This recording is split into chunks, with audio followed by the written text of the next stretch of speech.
그린벨트를 해제해선 안 된다. 문재인 대통령이 논란에 종지부를 찍었습니다. 경제부총리와 청와대 정책실장이 집힌 불을 대통령이 닷새 만에 직접 끈 겁니다.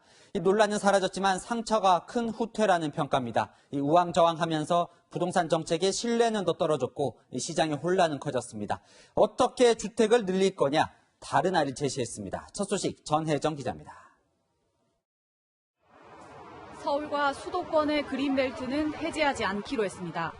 문재인 대통령은 오늘 정세균 국무총리와의 주례회동에서 그린벨트는 미래 세대를 위해 해제하지 않고 계속 보존해야 한다고 밝혔다고 총리실이 전했습니다. 그린벨트 해제를 둘러싼 논란이 시작된 지 닷새 만입니다. 그린벨트 해제가 다시 공개적으로 거론된 건 지난 15일 부동산 관련 당정회의 때로 주택 공급을 늘리는 방안 중 하나로 논의됐습니다. 이후 문 대통령은 주택 공급 확대를 지시했습니다. 주택 공급 확대를 요구하는 야당의 목소리에도 귀를 기울이면서 필요한 방안을 적극 강구할 것입니다. 이어 김상조 대통령 정책실장이 나서 그린벨트 해제 쪽으로 의견을 모아갔지만 반발에 부딪혀 결국 원점으로 돌아갔습니다. 대신 공공부지를 적극 발굴하기로 견해를 모았는데 국방부가 먼저 나서 태릉 골프장 활용 여부를 관계부처와 논의하겠다고 밝혔습니다. 서울과 수도권의 공급을 크게 늘리지 않는 대신 규제로 서울 수도권 부동산 수요를 억제하기로 했습니다. 실거주 1주택 외 다주택은 매매, 취득, 보유에 대한 규제를 더욱 강화하고 초과 이익은 환수하는 제도를 만들겠습니다. 전세대출과 임대사업자 세제 혜택에 이어 그린벨트 해제 논란까지 정부가 오락가락 행보를 보이면서 부동산 시장의 불신을 정부가 스스로 키우고 있다는 지적이 나옵니다. 채널A 뉴스 전혜정입니다. 대통령이 그린벨트 논란을 잠재우기 직전 여당 원내대표는 또 다른 폭탄 이슈를 던졌습니다. 이 수도권 과밀 현상을 해결하기 위해 국회와 청와대, 정부 부처를 모두 세종시로 이전하자는 겁니다. 이미 한 차례 위헌 결정이 났던 행정수도 이전을 다시 들고 나오면서 커다란 쟁점이 될 것으로 보입니다. 박재희 기자입니다. 국회가 통째로 세종시로 이전해야 합니다. 청와대와 정부 부처도 모두 이전해야 합니다. 그렇게 했을 때 서울 수도권 과밀과 부동산 문제를 완화할 수 있습니다. 더불어민주당이 부동산 문제 해법으로 꺼내든 카드는 행정수도 이전이었습니다. 그동안 세제 중심의 대책을 내놨지만 집값을 잡지 못하자 새로운 정치적 돌파구를 내놓은 겁니다. 행정수도 이전은 노무현 정부 때 추진됐지만 2004년 헌법재판소가 위헌 결정을 내린 사안이어서 논란이 예상됩니다. 민주당 관계자는 여야 합의로 행정도시특별법을 개정하면 헌재도 더 이상 반대하기 어려울 것이라고 설명했습니다. 정부는 세종시에 국회와 청와대 예비부지를 마련해놨습니다.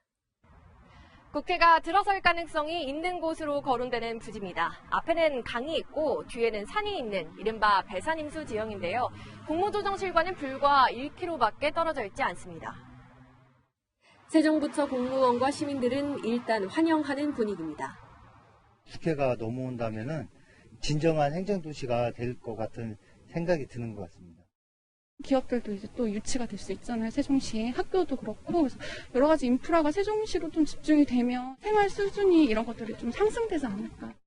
하지만 수도권 집값을 잡을 근본적인 해결책은 아니라는 반응도 나왔습니다. 수도권 집값은 국회나 이런 거하고는 상관없이 집값을 움직이는 사람들은 따로 있지 않나요? 이번 대책이 세종시 집값 상승을 부추길 가능성도 있어 논란은 이어질 전망입니다. 채널A 뉴스 박지입니다. 부동산 정책은 없고 부동산 정치만 있는 부동산 무정부 상태다. 미래통합당의 공세인데 정의당과 국민의당도 가세했습니다. 김윤수 기자입니다. 미래통합당은 회의장 백보드 문구까지 바꿔가며 정부 여당의 부동산 정책에 대해 맹공을 퍼부었습니다. 진성준 민주당 의원의 부동산 가격 떨어지지 않는다는 논란 발언을 그대로 옮겨놓은 겁니다. 현직, 여당, 그것도 국토위원이 저런 생각을 갖고 있었다니 토론회는 했던 말은 그냥 립서비스였나라는 생각이 들었습니다. 그러면서 부동산 정책이 오락가락하고 있다고 질타했습니다. 일반 국민이 누구의 말을 듣고 이 주도 정책을 신뢰해야 되는지 도무지 알 수가 없습니다. 청와대 정책실장의 말을 총리가 뒤집고 부총리의 말이 떨어지기 무섭게 국토부가 뒤집는 정부입니다. 부동산 무정보 상태, 이대로 방치해서는 안 됩니다. 정의당과 국민의당도 비판에 가세했습니다. 우왕좌왕하는 모습은 후속 대책이 나오기도 전에 국민들의 불신만 키우지 않을까 우려스럽습니다. 그린벨트 정책을 보면 이 정권의 부동산 정책이 완전히 방향을 잃고 헤매고 있음을 보여주고 있습니다. 김태년 민주당 원내대표가 거론한 행정수도 완성 언급에 대해 통합당은 헌법재판소 판결을 뒤집을 수 없다며 재고의 여지가 없음을 분명히 했습니다. 채널A 뉴스 김윤수입니다. 갈팡질팡하는 부동산 정책에 등을 돌린 건 내 집 마련이 꿈인 30대였습니다. 오늘 여론조사가 발표됐는데요. 그동안 대통령의 핵심 지지층이었던 30대 14%가 일주일 만에 지지를 철회했습니다. 안보겸 기자입니다. 문재인 대통령의 30대 지지율이 큰 폭으로 하락했습니다. 긍정평가는 지난주보다 14.4%포인트 떨어진 반면 부정평가는 15.5%포인트 크게 상승했습니다. 올해 들어 가장 큰 하락폭입니다. 30대와 더불어 문 대통령의 핵심 지지층인 여성층의 지지율도 하락세를 보였습니다.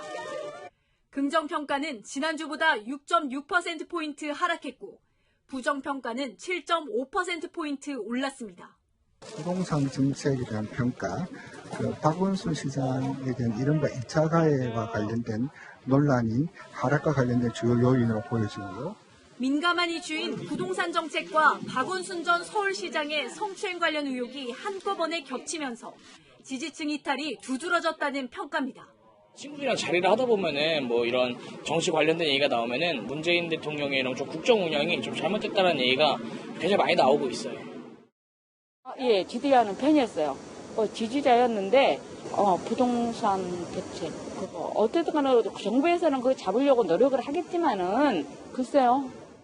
문재인 대통령의 지지율은 조국 전 법무부 장관 논란이 한창이던 지난해 10월 이후 9개월 만에 가장 낮은 수치를 기록했습니다.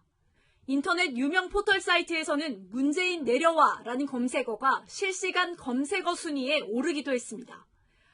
정부의 부동산 대책을 비판하는 일부 시민들이 항의의 뜻으로 실검운동을 벌인 걸로 보입니다. 채널A 뉴스 안보겸입니다. 이렇게 30대 지지층이 돌아선 데는 서울 전세난이 한몫했을까요? 올해 초만 해도 서울에 전세 2억 원대 아파트가 꽤 있었는데 지금은 3억 원에도 구할 수 있는 매물이 싹 사라졌습니다. 아예 집도 안 보여주고 있답니다. 홍유라 기자가 현장을 취재했습니다. 최근 들어 집 보여주길 꺼리는 세입자가 부쩍 많아졌습니다. 진짜 집 보기는 계약할 때 말고는 못 봐요. 외근 나갔다, 밖에 있다, 어떤 말씀을 이유를 대더라도 집은 안 보여줘요. 새로운 집주인이 전셋값을 올리거나 집에 직접 거주하려 할까봐 세입자들이 눈물겨운 사투에 나선 겁니다. 매매가 되면 자기가 또 나가야 될 형편도 되니까. 임대차 3법 도입을 앞두고 서울 아파트 전세 가격이 천정부지로 치솟는 것도 영향을 미쳤습니다. 서울에서 얼마 안 되는 2억 원대 전세 매물이 남아있던 아파트입니다. 그런데 최근 전세값이 오르면서 그마저도 사라지고 있습니다. 한 2억 5, 6천이었는데 그게 3억으로 올라가고 3억 3천까지 나오는 거예요. 이제 3억이 표준이라고 보셔야 될 거예요, 이게. 서울 서대문구뿐 아니라 성북구와 강서구 등에서 올해 초 2억 원대 후반 아파트 전세값이 최근 3억 원을 넘었습니다. 문제는 3억 원 초반의 아파트 전세 매물도 급격히 사라지고 있다는 점입니다. 지금 남아있는 거 없다고요. 전세 놓고 내가 어디 가서 전세 살지 않으면 전세 못 놓잖아요. 내가 움직일 수가 없어요. 갈수록 심화되는 전세난에 서민들의 시름만 깊어지고 있습니다.